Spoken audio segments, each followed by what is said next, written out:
Hello, we're back here at the Business Show 2021, and I'm delighted to be joined this morning by Louise Goss. Hello. From the Homeworker magazine, which is absolutely fantastic.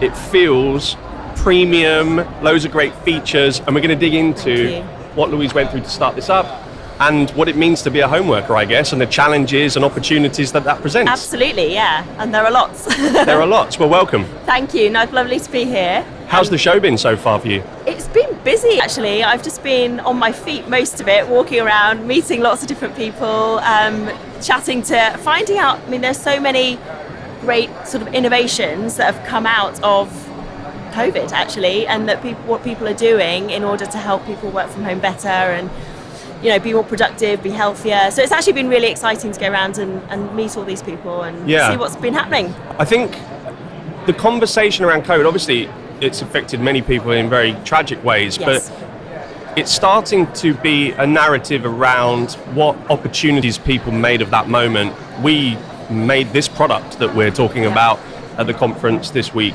And I think a lot of people really seized that moment to turn it into something, either learn a new skill or change a career or reconnect with family once we were allowed to do a little bit of mixing. Absolutely. And it's brought, I wonder whether we can sustain it. Well, it's interesting, isn't it? Because I think, like you say, it's been a terribly tragic time in some ways for a lot of people, and a lot of people have experienced it in quite a traumatic way. But at the same time, we've had, I think, a chance to reflect, pause, reassess, reevaluate what's important to us and what we need and want out of our, particularly in this case, our working lives. And so I think that's given people an opportunity to really dig into what's important to them. And then also, like you say, from a sort of a business point of view, people have gone, okay, well, what do we want moving forwards now? And what do we want to leave behind? And what do we want to take forward? And is it sustainable? I mean, I hope so. I think in terms of the remote working, the flexible working thing, I think that's here to stay. That's even if it's in a hybrid approach that a lot of businesses are now taking. But I think people are realising that you can do what you need to do from home. Not in all senses, not in all cases, and it's not ideal for everybody either. But like I say, there are now lots of people and businesses coming together, you know, coming up with solutions, you know, and I think that's been brilliant to see, actually. People have been getting creative and coming up with ideas to help that situation. Yeah, I agree.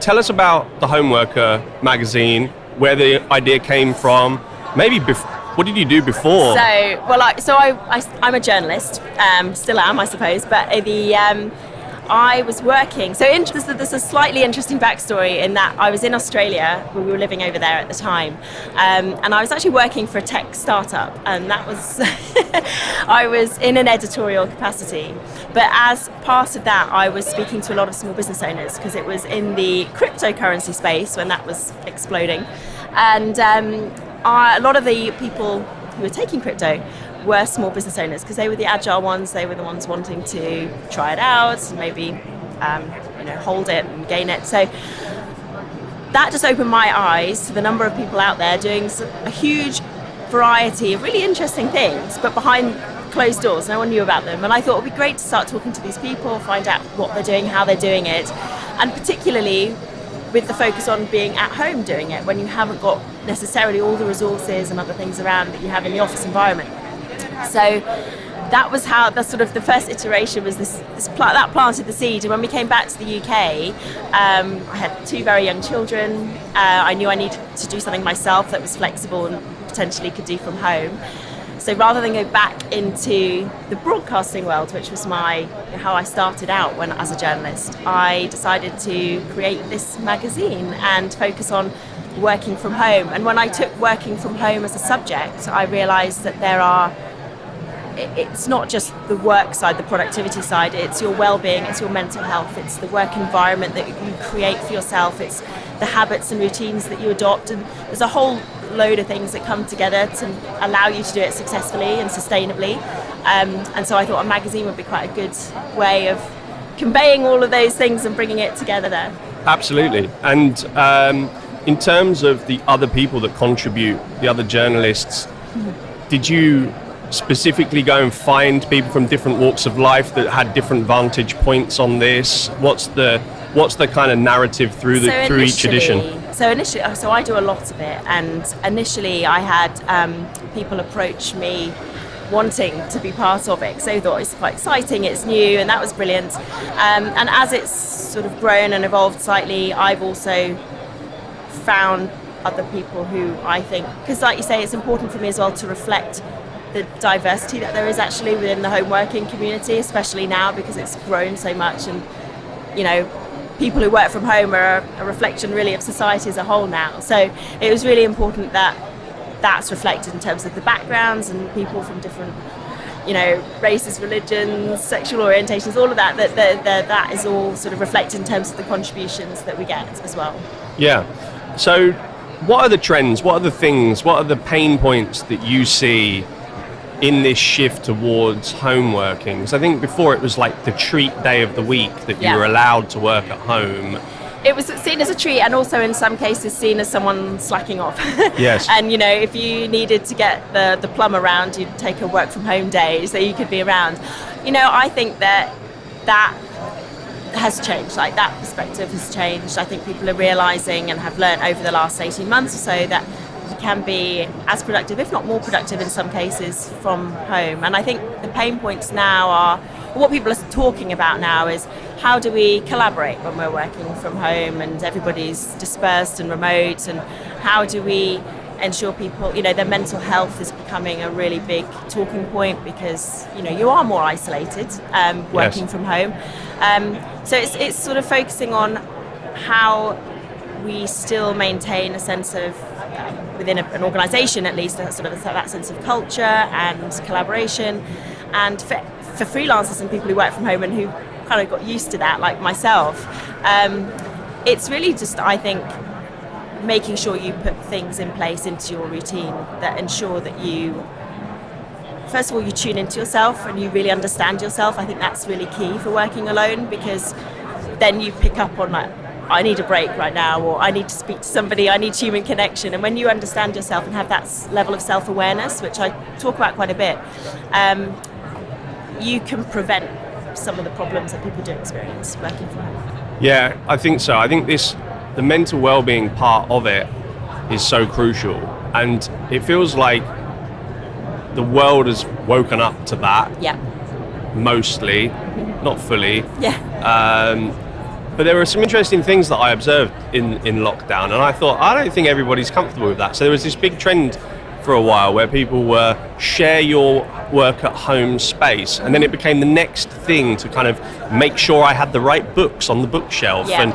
And some people don't have that fortuitous position to have an office at home, their kitchen table, or their I was speaking to somebody last week and they were talking about in the contact center world, and they were saying that most of the time it's gig economy kind of workers. They're doing a few hours of a shift and they're actually working on the edge of their bed, and they're in a shared accommodation. If you're in a shared flat or something, for instance, really, house shares and things, Yeah, do you see the same trends around making sure that people feel comfortable portraying themselves professionally when maybe the environment that they live in is not set up for home working? Yeah, and that's why, sometimes it just isn't ideal for everybody. That's why people are craving in some places times to go back to the office where they've got that space and, the adequate facilities around.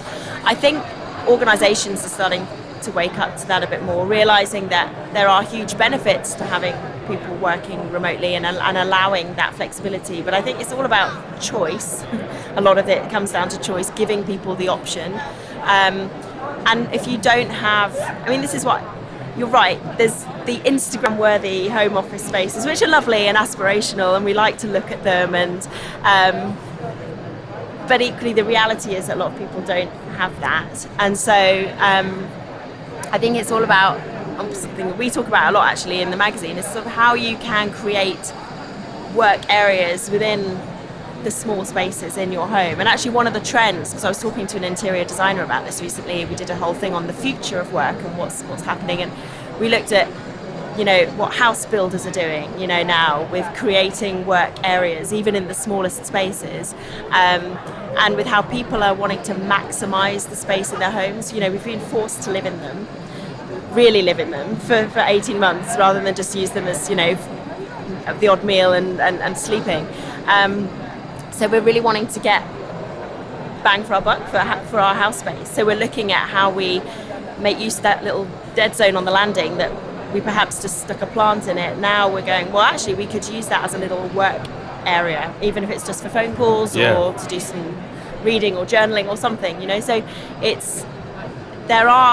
people are getting creative with how they use their space at home. And again, being here at the expo, I've seen how many, innovative desk solutions are coming out that people can just stick onto their wall, fold away, stick under a bed. There's loads of things going on that are helping people. There's so many garden pod. Yes, garden pods. Yeah. Garden pod companies. If I put a garden pod in my garden, it would be an extension. Don't have enough space for it. They look fantastic. I think it's a really interesting thing, though, that there's this kind of you've got to get comfortable in that environment, and it kind of leads me to my next question. But the thing I really struggled with in the first bit of lockdown was, because I'm someone who likes to go into the office anyway, so I like to be with the team and the energy, but I like that day or two to really get stuff done, and that, get through the emails where there aren't those distractions that the office can present, and get that done at home.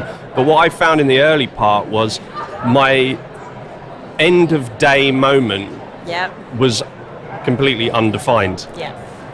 And how do you create that step away from the desk? I think because it wasn't a desk. Because people talk about motivation and productivity working at home. I honestly think the hardest point is not getting motivated to get going. It's actually the discipline to stop. Yes. and it's putting those little barriers and boundaries. And I always say there's no real magic bullet. It's setting yourself up in a way that almost little triggers for yourself that go, I'm done now, and giving yourself permission to stop. There's always something we can do, and if the laptop's right there, it's very tempting to just go, I'll just do another few emails, or I'll just stop. So I think if you're finding that it is affecting you negatively and you need to put those barriers in, because it's not just you, it's the people you live with as well, your partners, your kids, your family don't want to feel as if they're living in an office or that you're constantly at work. So I think we've got to be aware of that too. And I think it might be that you just save a particular task to the end of your day. So maybe your final task of the day is clearing that inbox, and then that almost says, right, I'm done now.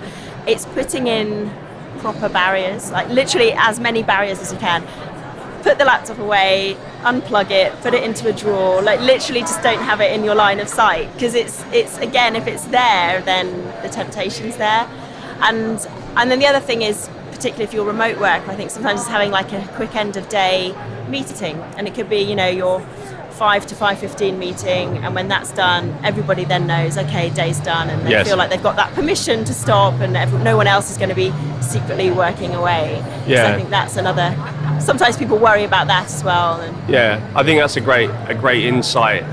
It's the discipline, and I think it's the routine. Once you get into that routine, that was my tactic, the one you just said. Clear the inbox, and then when that's done, that's the end. I'm not very good at it now. I think I've got about. I don't know. I only know about emails. 2 people who go to inbox 0 at the end of the day. It's not me. But Exactly. What are your top tips, like the top 3 things that people can do that are inexpensive, whether that's technology or something, to really equip them for successful home working? I'll put you on the spot there. Are we talking about equipment here, Well, either equipment or a technology, or I don't know, a discipline to follow. Well, I mean, so first thing I'd say, and it's probably feeds them very nicely for yourself actually, but a decent pair of headphones I think is really important, because there are distractions at home, and yes they are, and they're there in the office as well, to be honest. I'd say even if you're working in the office they're useful, but it's almost signals to other people. If you're somebody who perhaps has got young children around, or just people within your household who might want to interact, if you've got the headphones on, it's almost like a signal to them as well. It's like, I'm working. And it blocks out any other distractions, whether it's the dog or next door's DIY project or something. So there's that's I think a really good, just fairly affordable piece of equipment that's good for the working from home. I know a pair of headphones that might be quite good for that. Do you? I imagine you do. Other headphones are available. Giving yourself a proper break in the day. So I guess this is less a thing, but something to just put into practice is regular breaks and movement. We can say change that desk very easily, and we have a lot less reason to get up and move around when we're at home rather compared to in the office. We don't have people to go off and see. We don't have necessarily the same, photocopier runs or something like that. So it's really important to just make sure that you are moving regularly. Get outside even for just 10 minutes and take that break in the fresh air and take a few deep breaths and de-stress. And it's things like that, putting those little pauses, moments in your day, and getting into the habit of doing that. You might not think that you need it until you take it, and then you realise you come back refreshed and you're actually so much more productive afterwards. So yes. I think those sorts of things. Decent chair, actually, very important. We've been sitting at kitchen chairs, dining chairs, the sofa potentially. For a few minutes, it's fine, but long term, actually really bad. I know I've spoken to a lot of physios and ergonomic specialists, and they're saying the rise in back issues and all sorts of problems that people are now having. So I think we need to be really aware of our health, physical health as well as our mental health, actually. So invest in a good chair as well in terms of that grip. Top tips. I did that, but too late in the day. So now I'm paying the penalty with osteopath visits. Thank you so much for talking to us today. It's a pleasure. It's been really, really interesting. The magazine is fantastic. I'm keeping this one. For people that want to buy the Homeworker, where can they get this? The easiest place is on our website. So our new print issue's actually just come out and is available now. So it's thehomeworker.com. And the information's there, and you'll be able to find it and purchase it directly. Well, good luck with the magazine. Thank you. It's fantastic, and I think this is a valuable resource for people that are homeworking, but also just a good read for anyone. It's sort of like a guide for life. It's very holistic, as I say. Yes. So it does cover your business and your productivity, but it's your lifestyle and your well-being and your environment that you set up, and communication, all these sorts of things I think are really key. Yeah, fantastic. Thank you, Louise. Thank you very much. Thanks for having me. Thanks a lot, guys. We'll see you soon for some more content.